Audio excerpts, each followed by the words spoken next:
Good morning students.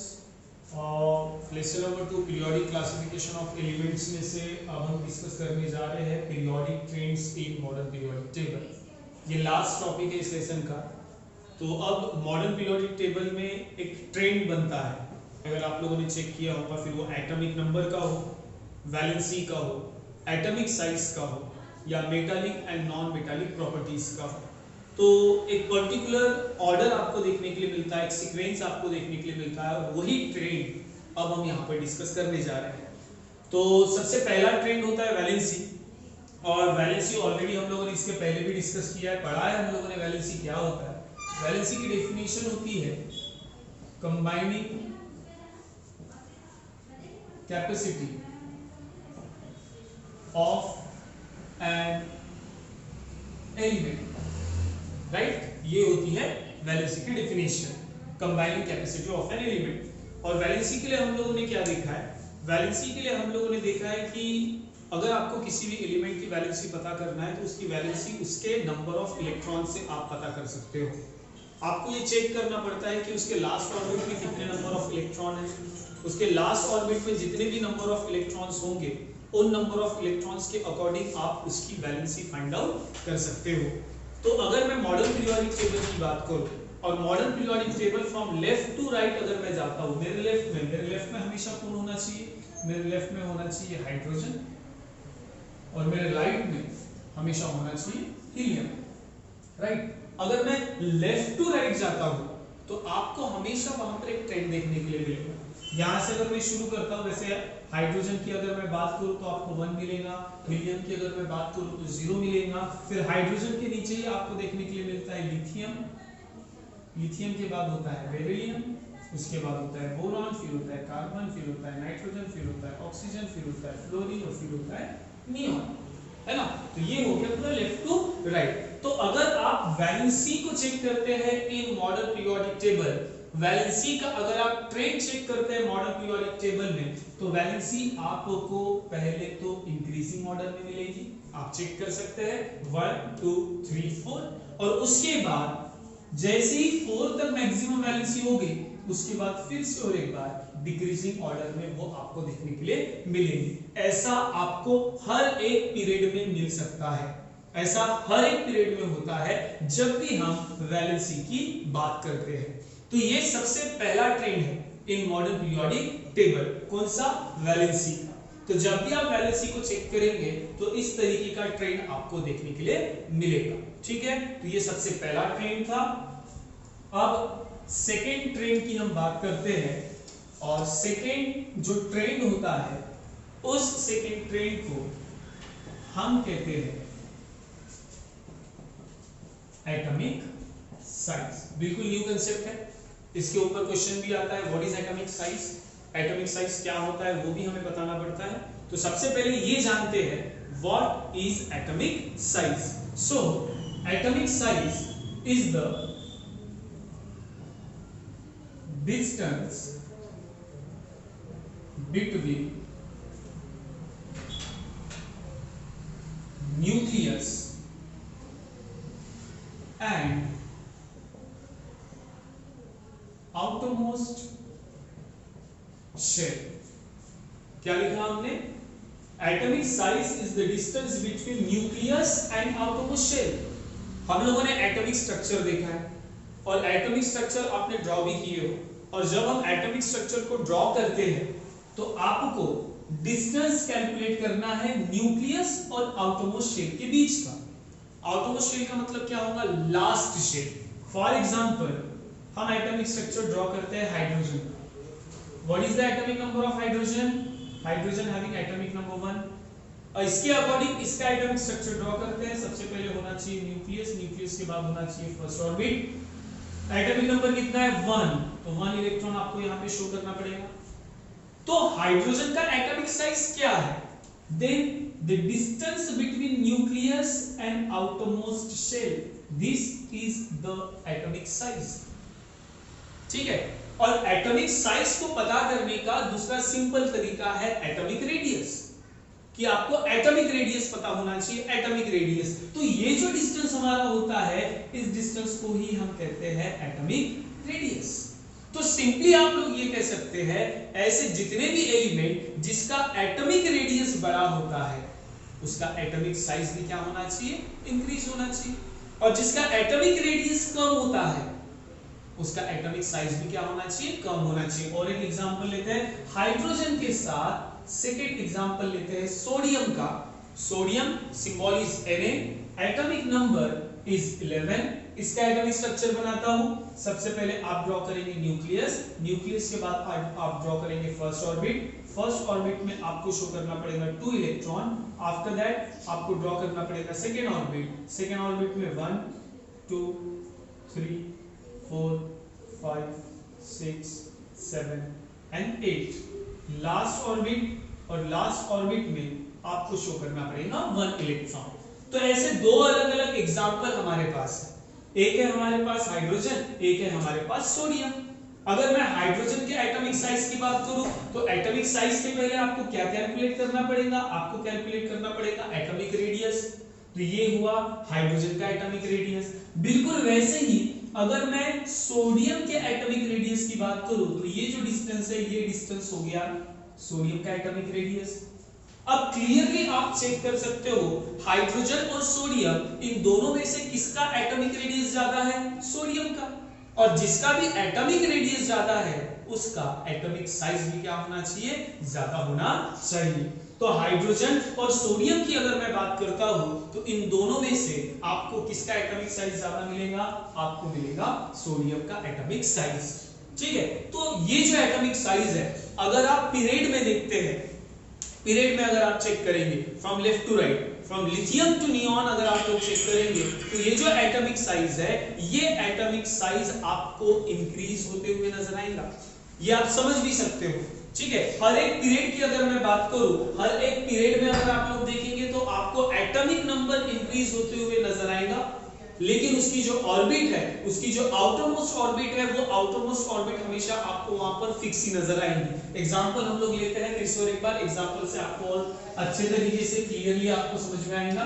फिर से और एक बार मैं बात करता हूं हाइड्रोजन, हीलियम, हाइड्रोजन के नीचे आता है lithium, beryllium, boron, carbon, nitrogen, oxygen, fluorine and neon. After that sodium, magnesium, aluminium, silicon, phosphorus, sulphur, chlorine and argon. ठीक है, तो ऐसे हमारे पास कुछ एग्जांपल यहां पर। अगर मैं लिथियम का एटॉमिक साइज देखूं तो लिथियम का या एटॉमिक साइज से पहले तो एटॉमिक नंबर काउंट कर लो। लिथियम का एटॉमिक नंबर होता है 3, बेरिलियम होता है 4, 5, 6, 7, 8, 9, 10, 11, 12, 13, 14, 15, 16, 17 एंड 18। तो अब हमें क्या करना है, अब इन सब का एक ट्रेंड हमको देखना है फ्रॉम लेफ्ट टू राइट। जब भी हम लेफ्ट टू राइट बात करते हैं तो यहाँ पे lithium atomic number is 3, electronic configuration अगर आप देखेंगे तो 2,1, बेरिलियम 4, 2,2, बोरॉन 5, 2,3, कार्बन 2,4। तो आपको ये समझ में आएगा जब भी मैं पर्टिकुलर पीरियड की बात करता हूं तो पीरियड में देखो फिक्स नंबर ऑफ ऑर्बिट है, फर्स्ट सेकंड ऑर्बिट, यहां पर भी 2 ऑर्बिट है, यहां पर भी 2 ऑर्बिट है, यहां पर भी 2 ऑर्बिट है ना, सबके पास 2 ऑर्बिट है। तो जब भी आप एटॉमिक साइज की बात करेंगे तो पीरियड अगर आप देखेंगे फ्रॉम लेफ्ट टू राइट अगर आप चेक करेंगे तो आपको फिक्स नंबर ऑफ शेल वहां पर देखने के लिए मिलेगा। लेकिन वही अगर आप ग्रुप की बात करेंगे हाइड्रोजन, लिथियम, सोडियम, तो यहां पर हाइड्रोजन के पास सिंगल ऑर्बिट होती है, लिथियम के पास 2 ऑर्बिट होती है, सोडियम के पास 3 ऑर्बिट होती है। जिसके पास जितनी ज्यादा ऑर्बिट होगी उसका एटॉमिक साइज उतना ही ज्यादा बड़ा होगा। एकदम सिंपल तरीके से मैं आपको बता रहा हूं, जिसके पास कम ऑर्बिट होंगी उसका एटॉमिक साइज भी कम होगा। तो जब आप पीरियड में जाएंगे फ्रॉम लेफ्ट टू राइट, जब भी आप जाएंगे तो एटॉमिक साइज में ज्यादा डिफरेंसेस आपको बिल्कुल भी देखने के लिए नहीं मिलेगा। लेकिन जब आप ग्रुप में देखेंगे फ्रॉम टॉप टू बॉटम तो एटॉमिक साइज आपको हमेशा इंक्रीजिंग ऑर्डर में ही देखने के लिए मिलेगा। फिर से और एक बार मैं बता रहा हूं, लेफ्ट टू राइट अगर जाएंगे तो एटॉमिक साइज में आपको ज्यादा वेरिएशंस देखने के लिए नहीं मिलेंगे। लेकिन जब आप ग्रुप में टॉप टू बॉटम जाएंगे तो एटॉमिक साइज हमेशा इंक्रीज होते हुए नजर आएगा। ठीक है, अब हम क्या करते हैं, हम पर्टिकुलर किसी एक ही एग्जांपल, एक ही पीरियड का हम एग्जांपल लेते हैं। जैसे कि अब हम एग्जांपल लेते हैं लिथियम का और बेरिलियम का।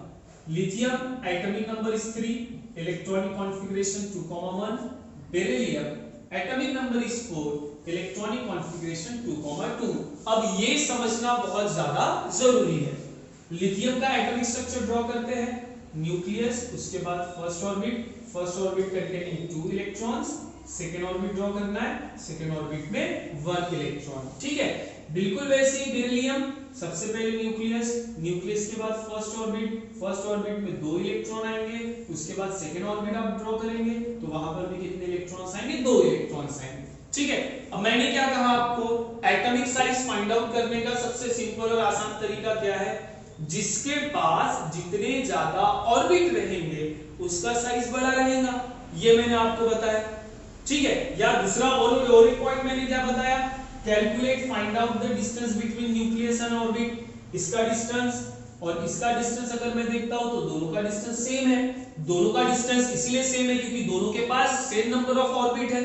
अब अगर दोनों के पास दो ऐसे एलिमेंट जिनके पास सेम नंबर ऑफ ऑर्बिट अगर अवेलेबल है तो फिर उन दोनों में से किसका एटॉमिक साइज ज्यादा रहेगा, किसका एटॉमिक साइज कम रहेगा, ये कैसे क्या कैलकुलेट करेंगे।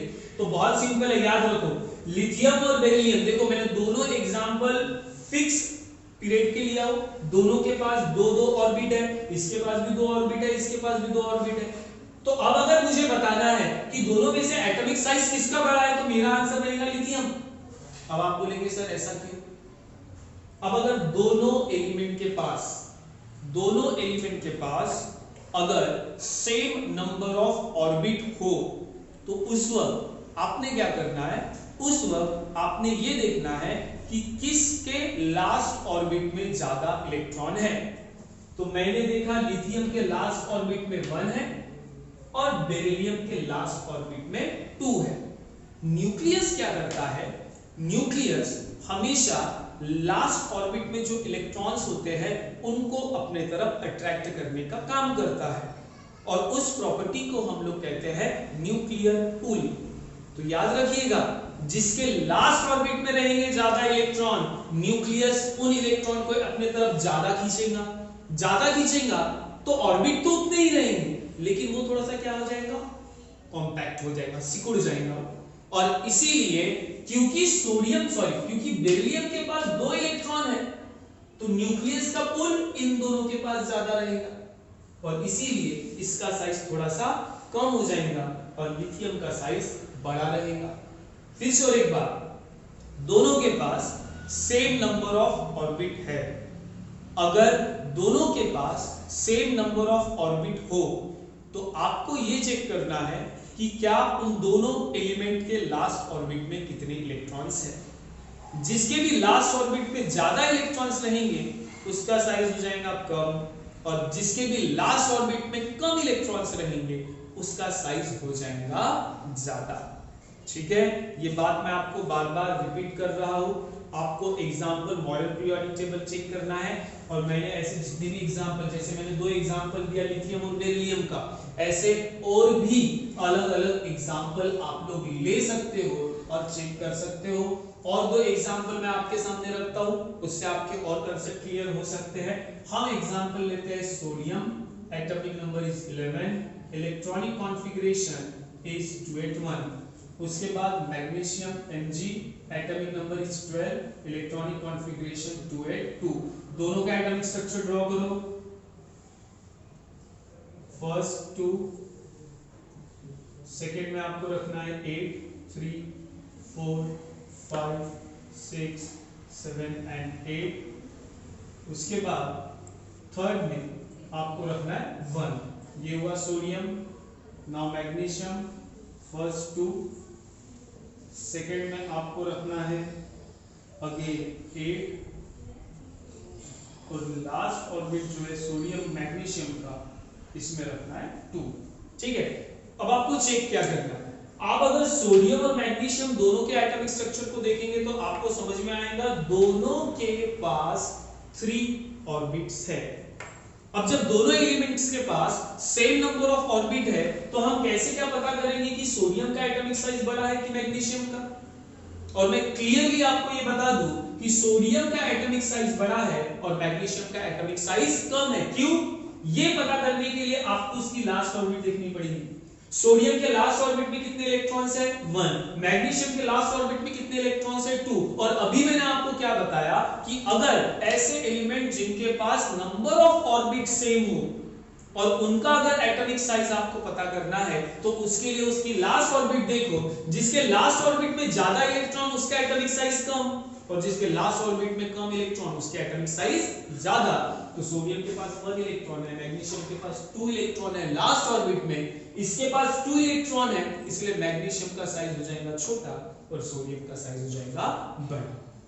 ठीक है, तो ऐसे 2 ट्रेंड्स हमने यहाँ पे डिस्कस किए। सबसे पहले हमने डिस्कस किया valency in modern periodic table की वैलेंसी कैसे क्या बदलते हुए आपको नजर आती है। सबसे पहले वो इंक्रीजिंग ऑर्डर में, उसके बाद सडनली फिर वो डिक्रीज, फिर एक नए पीरियड में जाएंगे तो फिर वो इंक्रीज होते हुए नजर आएंगी, फिर वो डिक्रीज होते हुए नजर आएंगी। उसके बाद हमने चेक किया एटॉमिक साइज। एटॉमिक साइज अगर आप पीरियड की बात करेंगे फ्रॉम लेफ्ट टू राइट तो उसमें कुछ ज्यादा वेरिएशंस आपको देखने के लिए नहीं मिलेंगे। ज्यादा वेरिएशंस आपको इसलिए देखने के लिए नहीं मिलेंगे क्योंकि पीरियड में जो नंबर ऑफ ऑर्बिट्स होते हैं वो फिक्स होते हैं। लेकिन जब हम बात करते हैं ग्रुप्स की तो ग्रुप्स में जब भी आप ऊपर से नीचे आएंगे तो एटॉमिक साइज आपको हमेशा इंक्रीज होते हुए नजर आएगा। ठीक है, ये दोनों टॉपिक ऑलरेडी आपके बुक में अवेलेबल है और उसी टॉपिक के साथ कुछ क्वेश्चंस भी वहां पर जुड़े हुए हैं। वो क्वेश्चंस भी हम नेक्स्ट वीडियो में डिस्कस करेंगे। लेकिन इतना अभी तक के लिए आपको अच्छे से एक बार रीड करना है, समझना है और जो भी डाउट्स है वो डाउट्स आपको निकालते हुए रखना है। ठीक है, तब तक के लिए थैंक यू।